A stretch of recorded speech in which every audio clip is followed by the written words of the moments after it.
Hey guys, today I'm teaching you how to compare n8n versus LangChain and figure out which one is better in 2025. If you're into automation, AI workflows, or building smarter apps, this guide will save you time and help you decide. First, let's talk about n8n. It's an open source automation tool that lets you connect apps, APIs, and services without heavy coding.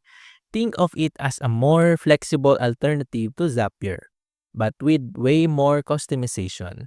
You can run workflows on your own server, which gives you full control over your data.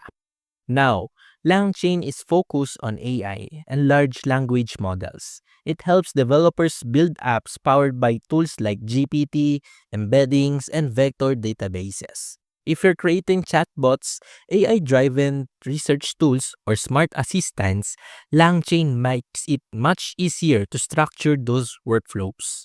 So which one is better? If your main goal is automating tasks between apps, go with n8n.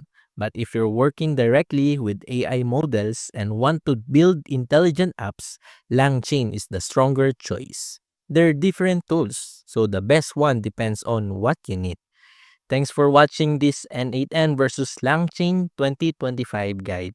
Don't forget to like, share, and subscribe for more reviews and comparisons. See you in the next one.